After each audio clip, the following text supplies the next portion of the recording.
کہ لاہور کی انسدادی دہشت گردی عدالت نے بھی تھانہ شادمان جلانے کے مقدمے میں شاہ محمود قریشی، یاسمین راشد، عمر سرفراز چیمہ اور اعجاز چودھری سمیت دیگر پر فرد جرم عائد کر دی ہے۔ اسی بارے میں جانیں گے ڈان نیوز کے نمائندے رانا بلال سے۔ جی رانا بلال، بتائیے گا کیا تفصیلات ہیں آپ کے پاس؟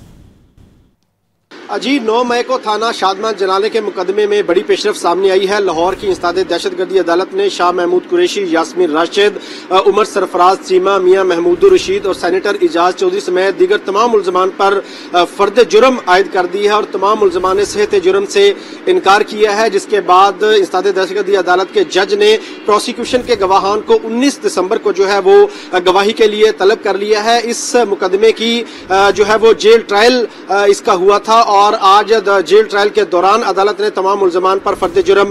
جو ہے وہ عائد کی ہے اور تمام ملزمان نے صحت جرم سے انکار کر دیا ہے۔ ملزمان کے خلاف لاہور کے تھانہ شادمان میں دہشت گردی سمیت دیگر دفعات کے تحت یہ مقدمہ درج کیا گیا تھا اور آج تمام ملزمان کو جیل میں قائم عدالت میں پیش کیا گیا اور وہاں پر ملزمان کو چارج پڑھ کر سنایا گیا، جس کے بعد عدالت نے باقاعدہ طور پر سابق وزیر خارجہ شاہ محمود قریشی، یاسمین راشد اور دیگر تمام ملزمان پر فرد جرم جو ہے وہ عائد کر دی ہے اور تمام ملزمان نے صحت جرم سے بھی انکار کر دیا ہے۔ ملزمان کی جانب سے برہان معظم ملک، رانا مدثر ایڈوکیٹ سمیت دیگر جو لیگل ٹیم ہے پاکستان تحریک انصاف کی، وہ جیل میں قائم عدالت میں پیش ہوئی تھی۔ تاہم ملزمان کے صحت جرم سے انکار کرنے پر عدالت کی جانب سے اب 19 دسمبر کو جو ہے وہ اس مقدمے کے گواہان کو طلب کیا گیا ہے اور 19 دسمبر کو باقاعدہ اب ملزمان کی گواہی کا جو سلسلہ ہے وہ شروع ہو جائے گا۔